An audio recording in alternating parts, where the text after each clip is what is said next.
fundamentally AI is moving at such a rapid pace, but education isn't keeping up. Having just come from a startup myself and having packaged it up, my overriding feeling was I got lucky here. I got lucky I didn't fall on my face. I believe in China, they're now instilling AI education from the age of 5. And of course, the UK, just to take one country, they are obviously facing a huge deficit, same in the US. What is an elite level today? Ultimately, what do schools exist to do? Are they there to educate, or are they there to educate and then teach about the future of work? And that's the big bet we've made. It's Michael J. Thomas, and this is the iwon podcast. We obviously don't do polished PR, puff pieces, any of that stuff. We tell the real, true story about what it takes because it wasn't overnight. And today, I've got a really, really interesting guest. Today, I'm joined by Aatish Thakerar, who's co-founder of Pedagogue.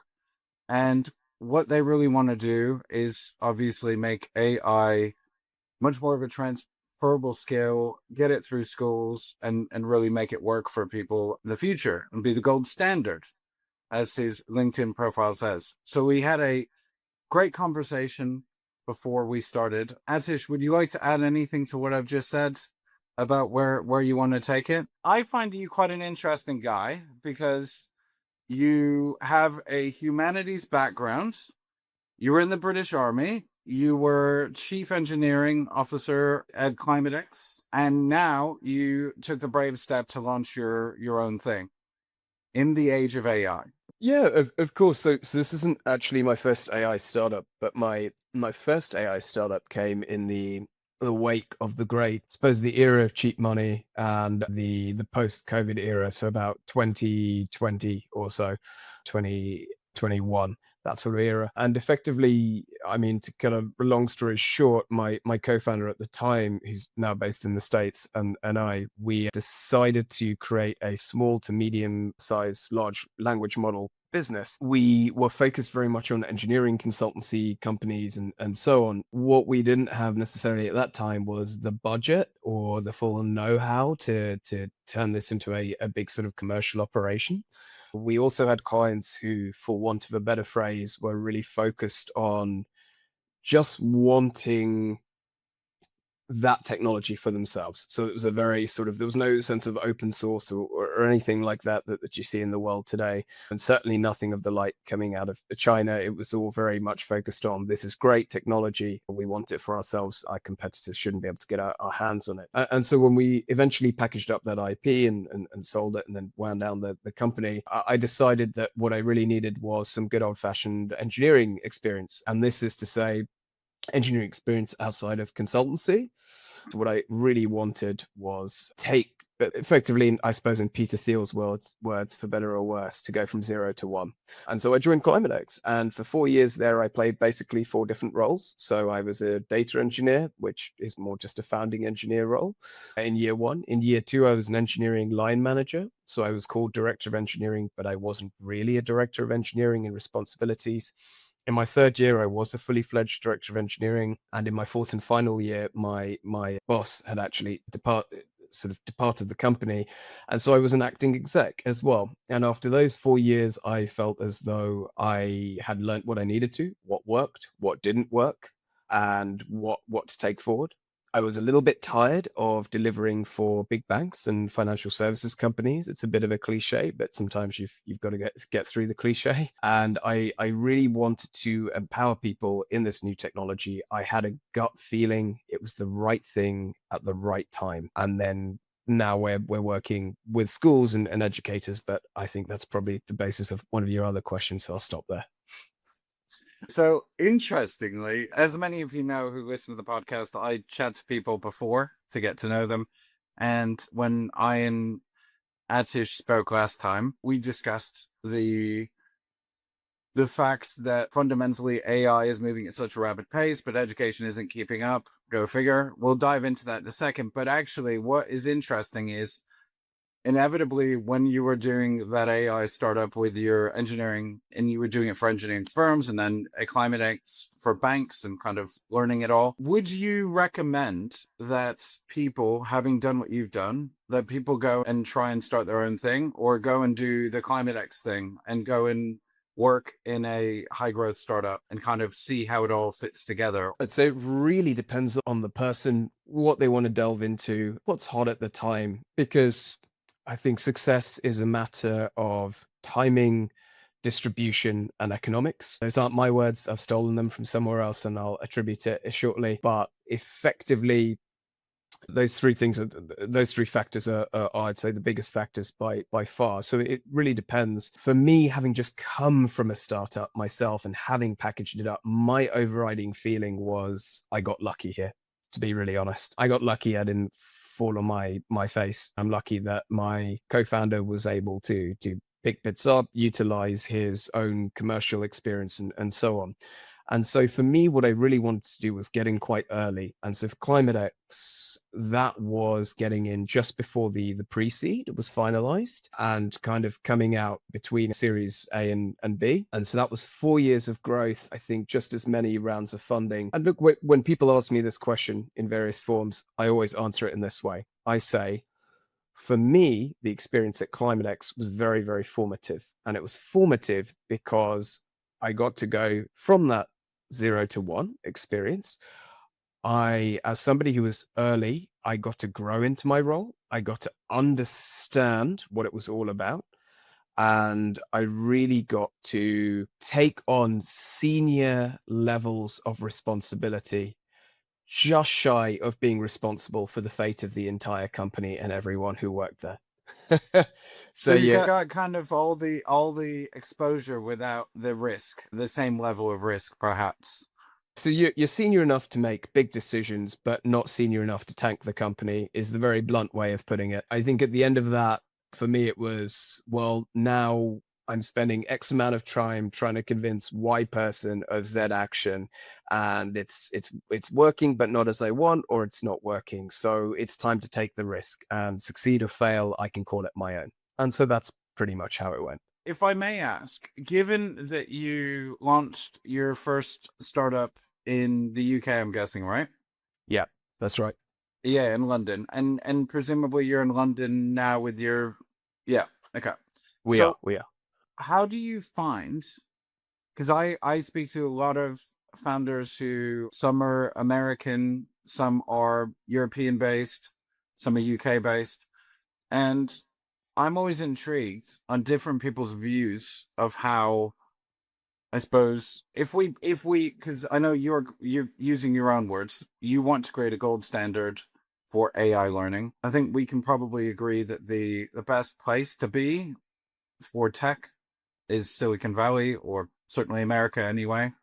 They're very attuned to commercializing things. And what do you think, having been in the UK and built in the UK? Do you think there could be anything about the startup scene that could be improved? Do you think there's anything that's particularly great? What's your feeling on it all?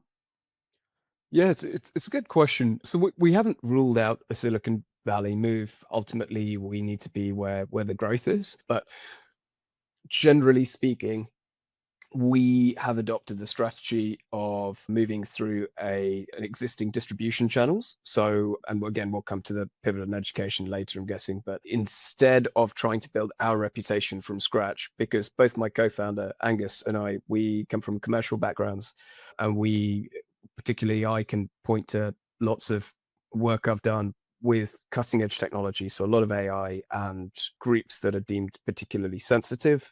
So you're looking at welfare recipients, pensioners, military, police, that sort of thing. So lots of sensitive data. But have we worked in education? No. And so it just happened to be that the distribution channel that we found best worked for us was UK based. And there are some future plans effectively to expand into the US. So right now we're focusing on the UK, wider continental Europe, but also very much the Middle East. British education is one of its strongest exports globally. And so we find that brand works really, really well for us. And being based here in London or in the UK works really well. I also saw an Economist article the other day which said how London became or is becoming the rest of the world's startup capital. So outside of the US, I think London has the most startup funding in the world. So I think there's 3 or 4 cities ahead. So it's like San Francisco, New York, Austin, and maybe one other one that I can't remember. But London is in fourth or fifth place globally, and it's gaining on some of those rivals in the States as well. Don't want to go too much into politics, but for obvious No, reasons, that's not this podcast. no, that's not this podcast. But there are obvious advantages to being outside of the States as well for when it comes to certain deal making, particularly at the current time and in the current environment. But never say never. And we're eyeing up a US expansion. So it'll either be my co-founder and I, but also someone else who's based there and really understands the sector who might help expand. So we are connected to quite a few potential American angel investors, some lovely people in the States who've given us their time and energy. And so we're not ruling anything out. If I may ask, in terms of being London based, is that more to do, just touching on with what you said, is that more to do with the fact that this sort of network you're breaking into is very much here? Or okay, yes, it is. It's He's it's nodding just for the listeners.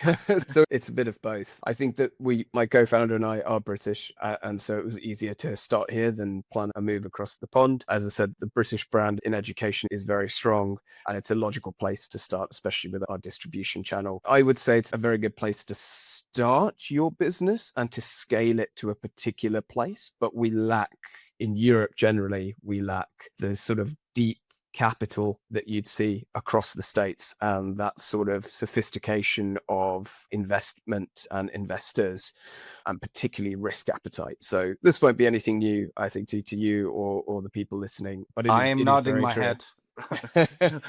It's true. You feel it, but we're very fortunate to have found investors globally and people who are very already registering their interest. Quite a few in the States, I should add, for our next round of funding, wherever that might be. At the moment, you're kind of at the stage where you're starting to really, I guess, test the product, build the relationships, develop it, and then do you feel you're at a strong product market fit? Where do you feel you're at in the process?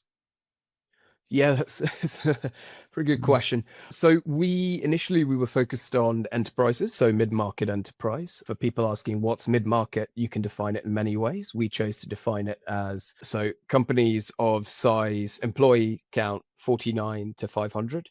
So I would say to you that the other industry we're targeting or the other sort of, I suppose, area or domain are traditional industries. So those industries that have had capital, that do have revenue making, profit making businesses and business models, and are now at the next stage of wondering, how do we increase productivity? The taxes for employers, so what we call national insurance in the UK, have gone up. So how do we address that, increase productivity, and get our existing workers, if they're maintaining particularly a low hire, low fire environment, how do we increase the productivity if people are already there? So the people, the platforms, the operations. What we found is that as we spoke to a lot of those people and businesses, they were very keen to have us in, but each of them wanted a slightly different thing. And so it's been, I think, tricky for us to navigate enterprise. And our pivot to education sort of came with this idea of how do we maintain B2B and how do we turn the advantage of software, which is predominantly a scalable product at the same standard. So how do we actually turn that into a business advantage? And so we landed on education. Well, and that's really interesting. The reason I asked that question, not to put you on the spot there, buddy, but it's more to do with the fact that a lot of founders, when they're going through the early stage of developing the idea, testing the idea, having those conversations, trying to find that product market fit, there is a tendency, and you touched on a really good point. It sounds like what you said, if you were to give advice here, would be for people who are maybe earlier on in the journey, is if you're trying to build something scalable, go figure, trying to work with industries where you soon realize that you need to tailor the product to every individual company, you will soon have a scale problem. a massive scale problem. I think that's what I'd call the Palantir problem. So Palantir is very successful today, but if people aren't familiar with Palantir, and their stock price has really only shot up in the last sort of couple of years significantly. But if people are not familiar with Palantir, they have been around in some form or another since I think it's 2004 or so, but worth checking that. They started with being sort of business analytics and then moved into defense and similar industry, so national security, however that's defined. And effectively, only recently has Palantir said with pride that they now standardize their updates across some aspects of their code and their products. And if you come from a traditional software background or a SaaS background, you might think that is crazy that they're proud of that. But they're proud of it because effectively every one of their deployments into a domain of national security or whatever is its own product. Palantir has that footprint. It's just found it very difficult to scale. It's got stuck into those niche areas. It's made itself very sticky, to use traditional terms here for software or business models.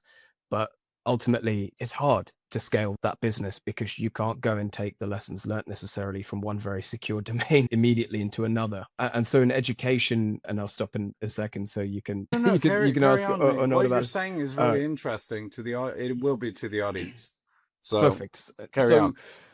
So I think for us to come back to what I said previously, then how do you turn that scalability problem into something that works for you? We came across there was a sort of investment arm or a small sort of boutique investment company that connected us as a company, my co-founder and I, to this distribution channel that we've got this agreement with.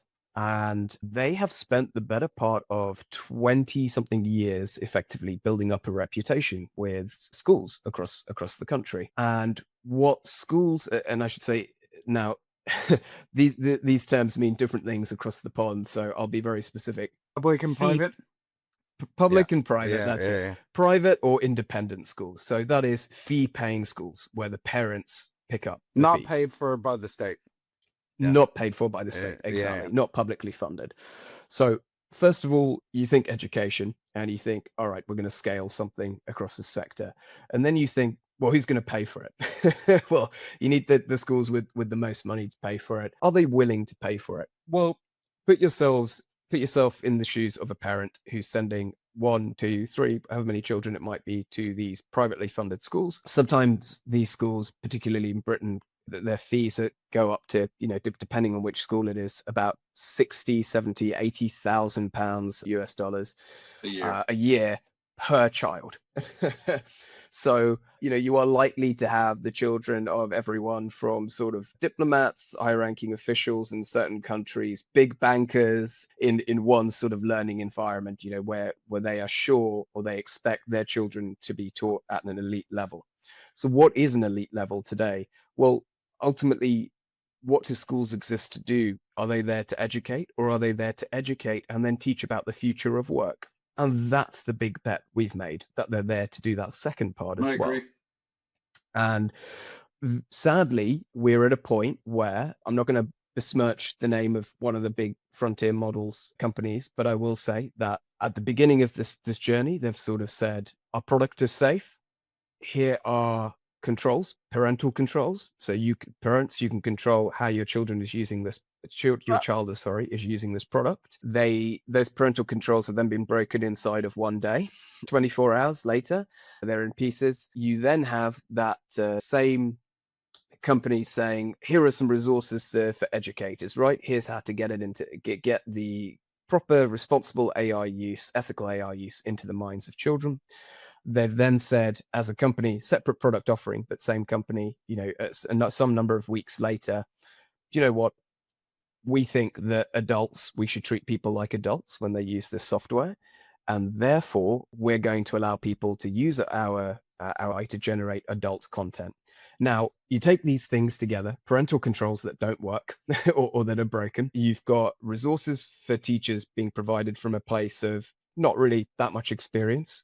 This is not an education company or one really that's shown much interest in schooling responsibly. And the generation of adult content, all from the same platform or same company, doesn't really scream safeguarding in schools. It doesn't really scream safeguarding in children.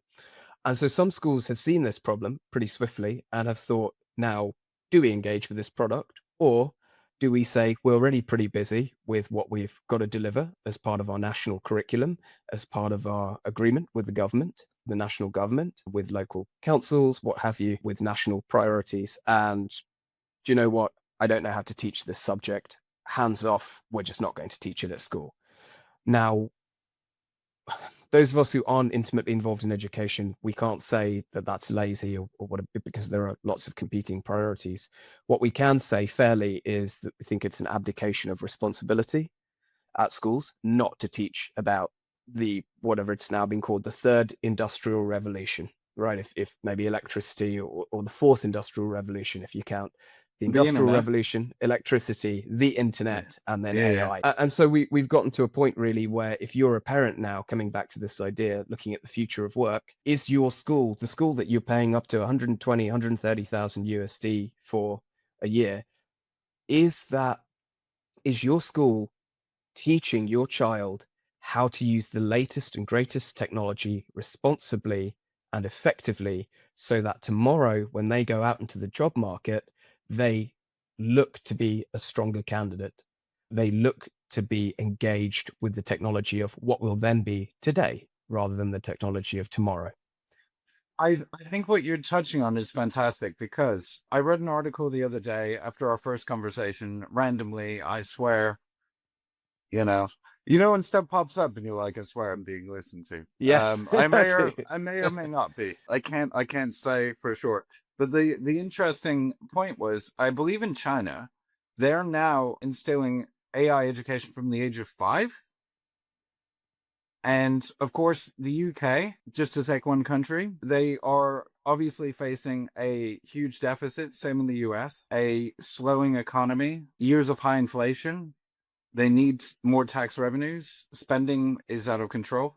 So fundamentally, it's really hard for, I feel like it's your timing to really make a positive impact is right, because, we're not just, in traditional sense, 30 years ago, 40 years ago, when your child came out of high school, college, whatever, university, they would then be against whoever applies maybe locally or in the same county or whatever, against other people with that set of skills, right? So it tended to be quite regional, quite geographic. We're now in a world where it seems like AI, tell me if I'm wrong, but AI kind of levels it, in the sense that I know you speak 4 languages pretty well from your God, yeah, it'll probably be 3 now. Yeah, there's a lack of time, I think, when you make it to. But the interesting point is, like, it sounds like what you're suggesting is we need to, like, act now to get this in place,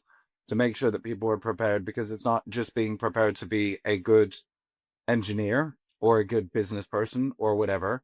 It's about being good with the tools that make you able to do, 3 times, more work, or whatever the number is, and be the best possible hire, and putting your kids in the best possible place. So he's nodding, for those listening. I'm not. So the interesting question is, how did you realize that the way that AI was being taught is fundamentally broken or non-existent? And, like, how did you? I believe you're focusing on micro learning. Is that correct? Yeah. We are, yeah. So we're focusing on micro learning. I think there's a fairly short answer to your question, actually, which is it's not being taught. And where it is, so just to touch on what you were saying, it's being taught in education environments with more resources. And so I think in education itself, it's barely being taught, or it's not being taught. And then where it is being taught, it's, yeah, in places with more resources. So sort of far from being this great leveler, there are genuine worries that AI will end up being a tool used for entrenchment, effectively. So the entrenchment of current social class or socioeconomic classes. And so I think this goes beyond private schools, right? So I know, Mike, you and I were talking about this a few weeks ago, but just for for the listeners, it goes beyond this. So I think we want to start with private schools, and then we effectively want to engage with the various departments for education in the US, the UK, potentially continental Europe, some of the regional bodies in the Middle East as well, for a starter, and say, look, we've implemented this at fee-paying schools.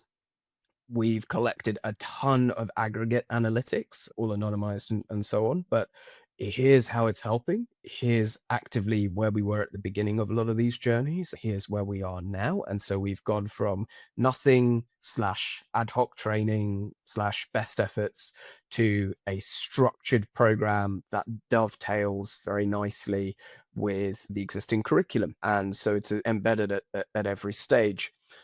And we effectively want to take that to these departments of education or these regional bodies and say, it's not fair, is it? Why should only the fee-paying schools have this? The reason we don't start with that is obvious. Commercially, it doesn't make sense for us. And secondly, it requires a very different business model, and it requires engagement at the national, potentially supranational level as well, depending on which blocks here we're talking about, blocks of countries, but also at the, zooming down or lower level at the council level and whatnot. So it requires a very different type of approach. engagement. And government tenders contracts are renowned to be like, I don't know, I'm trying to think of, I don't know, a Red Bull event where you have to climb a mountain, I don't know why I thought of that. This is it. Maybe you're watching the what's his name, Honold, the free solo guy, scale the Singapore I haven't Tower seen a that few yet. years ago. I Have you haven't not? seen that yet. No, on Netflix, right? On Netflix, yeah, he did it Yeah. live. Yeah, slightly insane, man. It's fun when you talk to other founders about the sort of journey of insanity you've chosen for yourself. You remember that you humble yourself quite quickly by remembering there are people who genuinely put their lives at danger by being even more insane. But just to come back to your point quickly, this procurement process stuff, this is what we tackled in my first AI startup in WeAre, right? So you would have companies spending up to a sort of $1 million on some of their chunkier procurement proposals, with the guarantee they would only be in the final 3. And we used to focus on civil engineering companies. So, it's not software, civil engineering. You can't make a bridge that collapses in its first year of opening. That bridge has got to stand for 30 years or more. And you've got That to 30-day plan the money back upkeep. guarantee is relevant.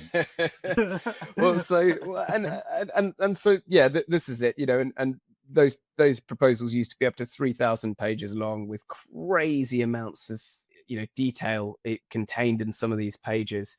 And whether that company won or lost that contract would be, sometimes they would win or lose it in the margins of a 0 point something percent. They had some So sort it's of like our strange scoring system, I imagine. So to bring that back, I understand the pain of procurement, particularly within the public sector. Is it a worthwhile mission and worth doing? Yes, absolutely. Is it something you should start off with? No, you shouldn't. So there's another tidbit of advice to fellow founders. Do not dive straight into trying to get government contracts or government departments or council contracts, because the public sector, as they call it here in the UK, or the State Department in the US, everything moves pretty slow because there's so many stakeholders, and it's much more complicated than you think at the beginning. Would that be fair? Yeah, that's very. Yeah, I was nodding away there, but yeah, Yeah.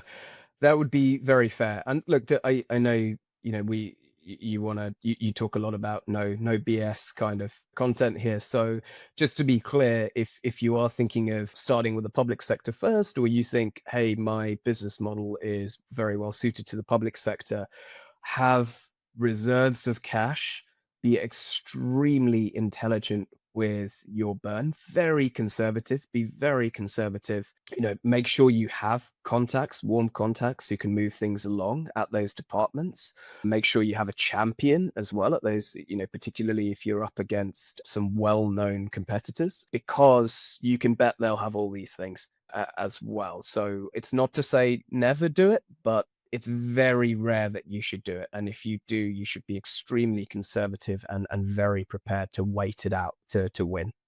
So fundamentally, what I think you're saying is when it comes to that scenario planning, be uber conservative. And Yes. also, to use a weird analogy, it's my brain, it's a bit like going into a sport where somebody's been training for years and you come in and you go, I'm talented, I'm new.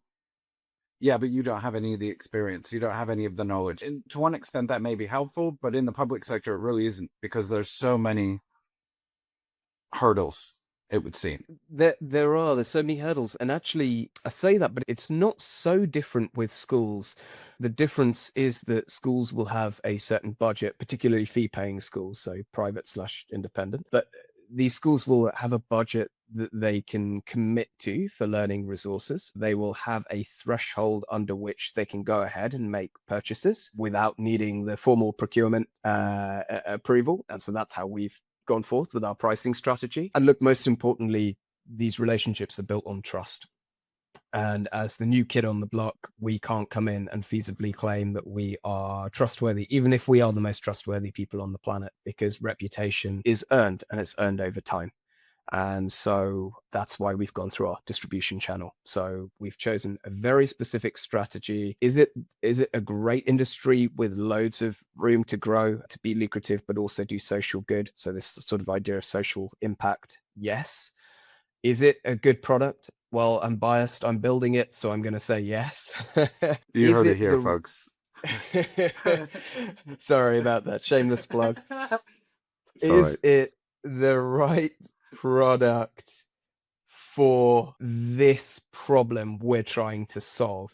That's the big product market fit question, right? And that's that my co-founder is doing a lot of excellent work going out there and looking at product market validation. We're talking to actual schools, heads, governors, very senior people, and they like what they're seeing. So yeah, it's not blindly that we've turned away from enterprise, but it's a calculated risk. It's all risk at the end of the day, but it's a calculated risk.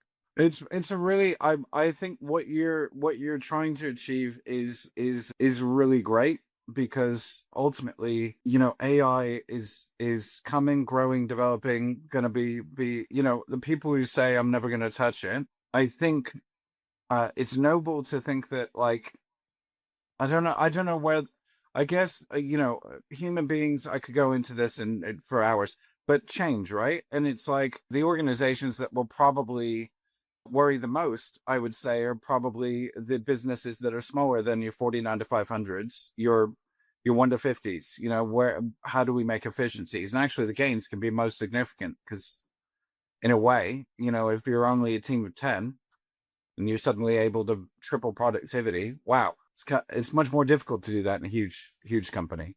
It is, but also mid-size. So without I obviously can't say too much about my No, no, no. the Feel inner whatever you're dealings comfortable with. Yeah, at yeah, Climate X. One I think well publicized problem that other companies are having that they're also having. So Climate X was born in I believe it was early 2021 or so. So again, that era of cheap money right after COVID, did restrictions lifted, money flowed back into the stock markets.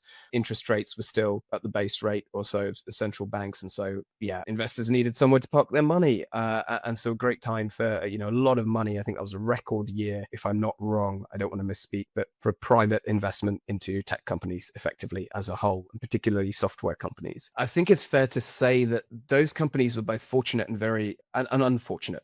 They were fortunate because they received plentiful capital. They were able to get off the ground quickly. They faced no sort of enormous terrible macroeconomic headwinds because we'd just been through a year or so of once in a lifetime pandemic, and we were at the point now where they could just launch and start hiring people. And that old mentality, sorry, I say old, but the mentality of the past like 5 to 8 years was still there, right? So it was all that money, don't worry about making a profit right now, take the investor money, burn that cash, get your users, get them to stay on the app while you acquire new users. Just become big. Don't worry about the fundamentals of businesses, right? Obviously, that's very different now. But at that time, that's what it was, and that's what it felt like, particularly for those of us who had our CVs out in the job market. And the year after, so they'd built up all this infrastructure, they'd hired all these people. And the year after, 2022, ChatGPT was released, and it's a technology GPT. Obviously, the T stands for transformer, which is the type of model they're using for the large language model. And the key difference here is this structure of AI was developed in a Google Brain paper that was published, but it was commercialized by, and it was released by Sam Altman, who's very much sort of a product person. And to their great surprise, it took off. And so the applications came very soon after that. Initially it was coding completion. So if we talk about software here specifically, it was coding completion with Microsoft's Copilot, and then there were a variety of competing products. It was all about helping developers build a little bit at a time with a bit more assistance than they were used to. And then we moved into, a few years later, it kept developing and it kept getting better. But then we got Cursor, we got Claude Code, not to promote certain Replit, providers, Bubble, whatever, yeah, Replit, a million, yeah. Lovable, the Base whole 44, yeah. base, exactly. And so now, if you look at this from a business's point of view that started up in early 2021, you're now at a point where you've expanded everything, you've burnt this load of cash, you've built this reputation of like, we've got the best engineers, we build this, we do it all by the ways of agile product development that have been set over the past few years. Now all of a sudden, engineers are taking quite a long time to build something. Why don't they just ship it with AI? You've got investors who are not, particularly VCs, who, with all due respect, are not always the most technically savvy people. And you've kind of got them putting pressure, right? So they're saying, wow, look at this business that does something very similar to what you do.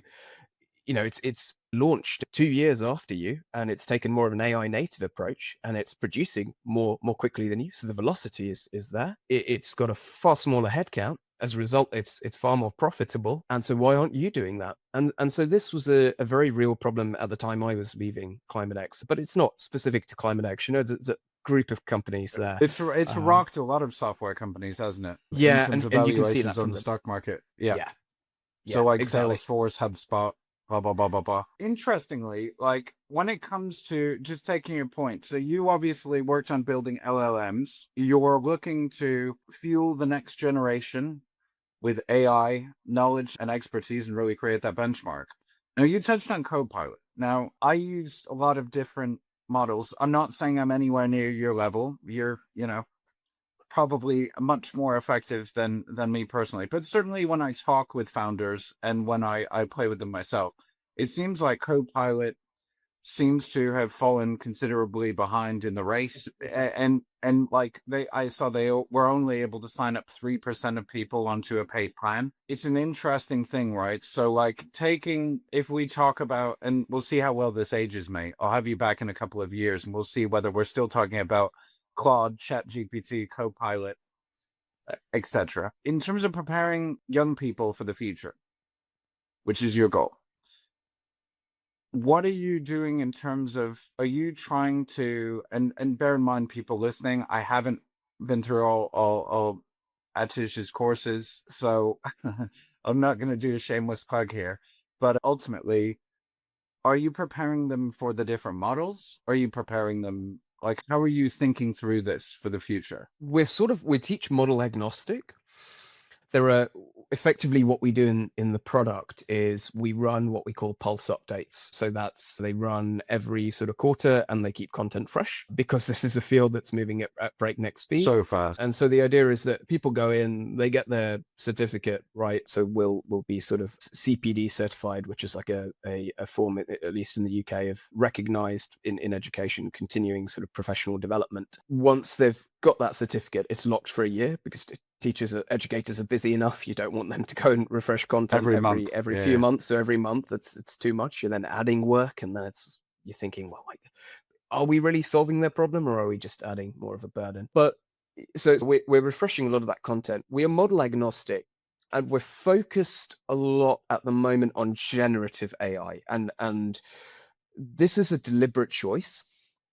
You'll often hear that for example, that the US Army or the US military or a lab somewhere or whatever it be has used AI just those letters, you'll see, to accomplish something fantastic. And then it's not until you click through the headline and you read the article that you understand, no, they've kind of built their own model. So it might be more traditional AI. It might be, sorry, by which I mean sort of algorithmic based. It might be that they've taken their own generative AI model and done something totally different with it, and so on and so on. But we're focusing on impact, right? We're really focused on impact. So what can educators pick up today that after a few days worth of courses or a few hours worth of courses in that micro learning element, so that gamified element, what can they go from, again, 0 to 1 in, and where can they immediately start applying it, and where can they have impact? So we're model agnostic. We're focusing on the cutting edge of AI at the moment, which is generative AI, specifically through large language models. And yes, as they are applied through tools. So we talk about various tool examples, but the idea is not to train people on specific technologies, because we don't have those alliances ourselves. And I think if we did, it would skew our approach and we wouldn't be as trustworthy. You might be pulled in a certain direction. It might make you Right, biased exactly. rather than, yeah, that's great. Exactly. And so, yeah, we're very much focused on real world impact, tools that are out now. We're refreshing this content. If you open up I don't know, ChatGPT or Claude or Gemini or Grok or what have you, and others that I haven't mentioned, and you go through the chatbot interface, what can you accomplish there versus accomplish using some of the tools that are out there? And I think in the longer term, like, we're also thinking about how can we bring some of those tools into an educator's work. So they're different workflows, Lighten the you know, load, and because they are lighten the load. exhausted, man. It's That's it. yeah. Yeah, exactly. So that's sort of where we are at the moment. If I may, things like Claudebot, and which, again, this may date the podcast episode, because I don't know what's going to happen in the future. But obviously the idea of Claudebot was building an agent that interacted with different things. Are you trying to help them from the perspective of, like, when you talk about LLMs and general skills, are you also trying to prepare them for a world where agents will be trained, built, developed to do, task-based stuff?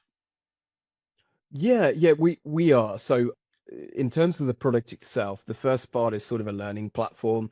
So if I start at the top, the whole point of Pedagogue, if we were to put it in a sentence or two, is to set a standard that doesn't yet exist about how AI should be used and taught in education, to progress that standard over time and keep it up to date, and then to ensure that the set of shared standards, auditable standards, are effectively a sort of new baseline for what people should look at, the bare minimum they should look at, and then we'll structure up from that. So what's the bare minimum? What's good to have? What could you have? What would show excellence, and so on. But right now, it's trying to create that baseline, that common baseline. That's really key. And so in order to do that, we've got a product that teaches people using, again, so we create courses, we keep them fresh.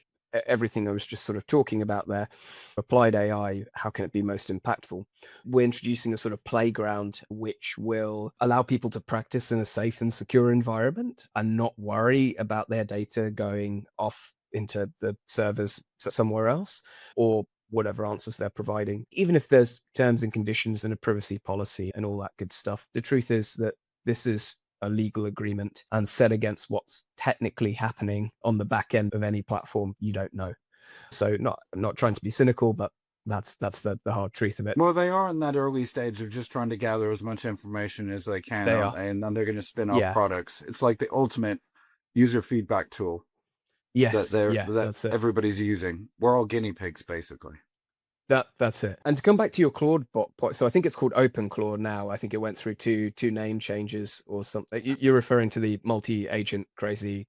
Yeah. The one that everybody was buying Mac Minis. Oh yeah, God, right. That's a whole separate conversation. Which they don't do that. If you're thinking of buying a Mac Mini just to run it, don't do it. There's far more cost-effective ways. You can do it in a simpler way, I imagine. You can do it in a simpler way. God, yeah, that was fun time. Good time for Apple, though. It's, And the secondhand market, I imagine. And the secondhand market, yeah, very true. So look, I think there's a lot of hype about OpenClaw, as it's now called, and I'm not gonna be that verbose here, talking about it. What is OpenClaw? It's actually a layer built on top of the, the frontier models products, so the large language models, and you could put an API key or several API keys in for a frontier large language model, and that would effectively allow you to execute OpenClaw's sort of, different agents, maybe one that's always listening, one that's connected to your, I don't know, your WhatsApp API, your Slack API maybe, and so on, and start to run and execute tasks autonomously for you. I think I saw a breakdown of it the other day, and actually at its cheapest, using one of the biggest Chinese, most sophisticated Chinese models that's just come out, that's fully open source and state of the art, it would cost you roughly about $2,000 a year to run it as a personal assistant. So capability wise, it's incredible. Where are all Security the wise, it isn't. Yeah. Yeah. security? It's terrible, and that's where all the complaints are coming from. Now if we go back to education and schools, We do starter, that. yeah, it's a non-starter in its current implementation, but is it useful? Is it an interesting concept? Very often, Mikey, what comes out of these things are slightly flawed implementations. Not to say it's not impressive, but it's all at like a proof of concept level. Just like write it, put it on GitHub or something, and send it out into the world and see what happens. Cybersecurity, maybe not the sexiest topic. I actually used to work in it for a few years, but so it's not going to be at the forefront of people's minds. But They're just going to be can excited we about a new thing rather than really exactly? thinking through, like, do you want to give it access to your phone, to your documents? No, you shouldn't. Until Exactly. and which brings me to an amazing point, right? When we talked last time, you talked about this idea of AI and your knowledge of large language models, and effectively how there's kind of a gap, obviously, right? So there's like run of the mill to you, as in like you just get it. It's like sci-fi to them. How do you, and I'm just using your words, which I thought was a great explanation, right? You understand the technology really well. They've heard about it, and a great example is the article that you just talked about. They used AI. People talk about AI like it's water, like as in it's never explained, right? But it's like it's got AI. Is that 1%, 2%? How do we calculate Right. that? Like, do you know what I mean? They're very different. But the interesting question I have for founders listening is, how do you stop yourself from over engineering the product when you're at like mile 24 of 25 and people are at, the start line? It's a good question. I think it comes down to experience. So I know the term vibe coding has taken off, and it's this very, Broad. very funny, Broad. broad. It's extremely broad, isn't it? I think again, like OpenClaw or like any AI framework, once it's out there, it's very difficult to contain the term, and it sort of morphs. But the term vibe coding was created by Andrej Karpathy, who is, sorry, I hope I pronounced that correctly. He's a former head of AI at Tesla during its slightly earlier days, and he coined the term vibe coding. Now, he's a man who knows what he's doing. He has coded manually in the past. He's done it for years and years and years. So for him, it was just kind of a fun experiment to sit back in his chair, click on, I think he was using a microphone effectively and maybe was it a software called Super Whisper or something for Macs, maybe. But effectively, he would speak his instructions in and just hit enter on his keyboard and let it execute. And for him, it was just a bit of fun. It was, let's see what it does, what it gets right, what it gets wrong. Well, this is actually quite impressive, the internal reasoning capability. What vibe coding has morphed into now is, I think, a sort of, it's like this battleground between engineers and non-engineers, where non-engineers say, why do I need engineers? I can just build this myself. And then they get to a particular function and it's horribly insecure, it doesn't work, and so on. And there's a new term emerging, again, come from the same person, Andrej Karpathy, and it's called agentic engineering. And I think the difference between vibe coding and agentic engineering is, respectfully, vibe coding, someone who doesn't have a technical background, somebody who sits on Plit, Lovable, and all those sorts of those sites and starts providing instructions. But when something goes wrong, they're not going to look at the code. They might just ask for single fixes. And the difference between that and agentic coding is somebody who's had the experience, somebody who's gone through the pain of it, who understands what best practice looks like, who sets up a framework for the way that their Mhm. agents should go out and execute tasks. How do they update documentation afterwards? How do they do so in a way that one agent knows what another agent is doing? Does one agent go and explore something another agent executes? Did you split them out that way? Does one agent go and update the documentation while the other one just waits to read the updated documentation to go before it can go and do something else? If there's one thing I can give to your listeners, it would be, if you want to move from being a vibe coder to an agentic Agentic. engineer, then start trying to understand a systems thinking approach. So think of everything like a box. How do boxes connect to other boxes? How big are the boxes? So how large or small are the components? How much are they responsible for? What do they do? What boxes are contained within other boxes? So what's a subset of what else? A function of, what's a small function perhaps of one larger module or bit of software? How does it all connect together? And so I think that's a big difference. So knowing when not to over engineer is, sometimes when you see something, the AI doing something silly, you think that's just a really simple bug. I could just go into the code and change that, or I just need the AI to focus on this one little thing, or I just need to set up tests for that little workflow so that that doesn't happen again. And It's experience. often, yeah, yeah. So it's definitely experience, and it's that kind of, I always talk about if this then that in the simplest form, right? With systems thinking. If I do Logic, yeah. this, then that. Just back and forth. For the record, Aatish did nod his head at that, I which did. means I said to a guy who built LLMs, system thinking and logic, keep it simple. Just to wrap things up here, buddy, and I'd love to have you back again as things develop with Pedagogue Yeah, love to. and the industry and AI in general. In terms of your sort of advice, given that you are a reservist in the British Army, you have such an interesting background.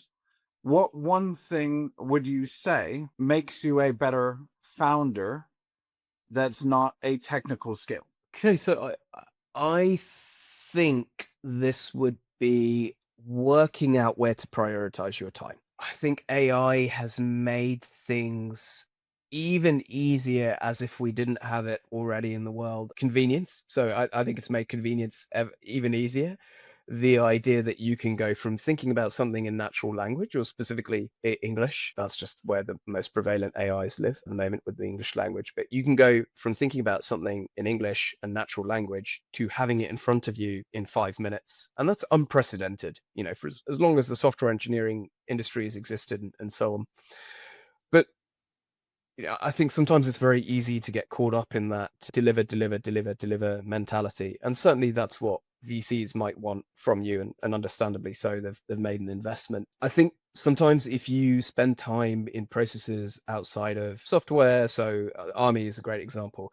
If you're outside somewhere and it's raining, you can't vibe code your way out of that. You just need to Yeah. problem solving. You need to put up your tent with limited light if it's dark. You can't use white light because that might be seen by an opponent, an enemy in the field. So you've got to use red light, a small dim red light to put up a tent. You're already soaked, you're really tired, you're hurting, but you've just got to take your time and build it out and do it properly. And so I think sometimes spending time with activities and exposing yourself to activities outside of and away from the digital world, where the expectation is just everything now, can Yeah, really help super you pace. build. Yeah.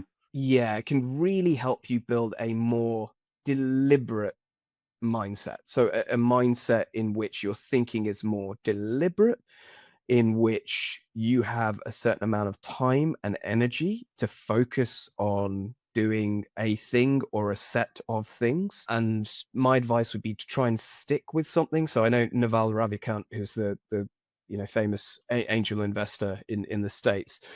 I remember him saying on a podcast, I think it was around COVID time when I was going for a walk, he said, as I get older, the only thing I invest in is compounding things, and particularly relationships.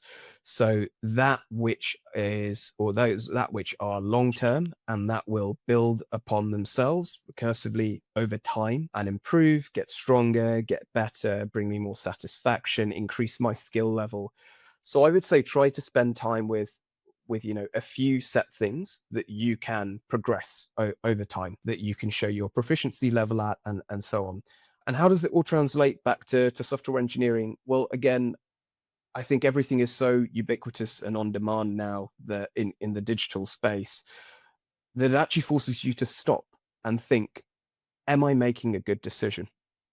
Am I making a good decision in context of whatever it is, from a human perspective, from a customer perspective, from a technical design perspective, from a, is this worth my time? Should I be doing it? Should it be delegated? Should it not be done at all? Should it be deprioritized? And I think that really helps with what I call holistic thinking, at least.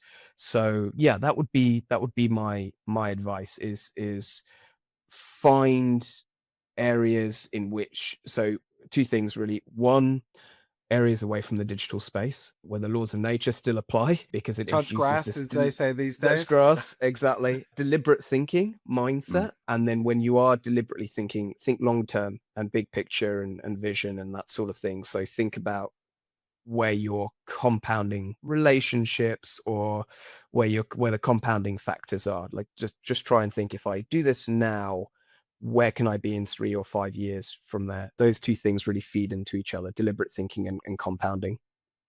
I think that's excellent advice. I think if I was to summarize what you said in like 5 words, four, I'd say think slow, act fast. As in, think slow first. You can act fast with technology now anyway. But if you start in the wrong direction to begin with and you don't really think it through, and I think that is the biggest problem nowadays, is like, oh, I've got this idea. And then, oh, I'm so far down the road and I'm now got pulled in a different direction, another direction, another direction. And AI, as I understand it from a large language model point of view, works on the basis of probabilities. And Yes. so it's never going to be 100% right. It's never going to be No. 100% consistent. No. It will do its best. You have to really, the biggest worry I have, mate, and we can talk about this next time, but is that people are what's the word I'm looking for? They're outsourcing thinking to technology, as in Yes. big picture thinking. And so, like, if we get to a stage where it's like, how do I make a sandwich?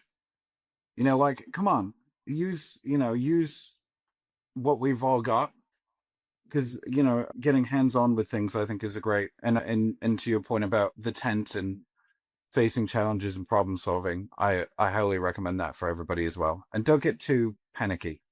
Is like, things Yeah. tend to be Yes. overestimated about how quick they'll change.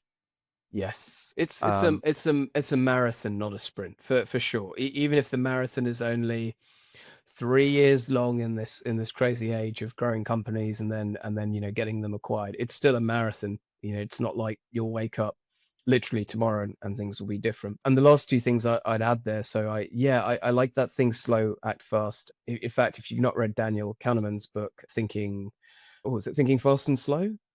Thinking fast and slow, yeah. Thinking Fast and Slow, yeah. I think he passed away recently, but yeah, excellent book, and lauded for a reason. The US Navy SEALs, I think, have a phrase which is slow is smooth, smooth is fast. So, deliberate thinking, and that will build up over time. And then the very last thing I'd say in terms of large language models is, people talk about, oh, you've got all this knowledge at your fingertips. I mean, look, if you think of problems generally, there are known knowns, there are known unknowns, both of which, known knowns, large language models excel at because they're pre-trained on a lot of data. Known unknowns, they can help you spot gaps and logical flaws. And unknown unknowns, how do you even know you're looking for them? You don't, and they don't exist in training data. So will they ever be good at unknown unknowns? Who knows? Maybe, potentially. Maybe it's a different type of AI that will do that. But right now, the human brain is the unbeaten champ at doing that. It is incredibly dynamic, incredibly efficient. And so there is always room and potential for human creativity, even as AI continues to explode. I love that, because fundamentally the creativity that we see coming out of generative AI is based on training data. So Yes, exactly. it's not actually novel thinking. Don't worry, script writers and set designers, just yet. But yes, thank you so much for your time, mate. I Thank you. will post all of the information down below to find out about Pedagogue, and also pop your details down there as well. And I hope to have you back again in the future, just to see how the world of education is developing with the guy who's trying to set the gold standard. So thank you so much for your time. I really do appreciate it.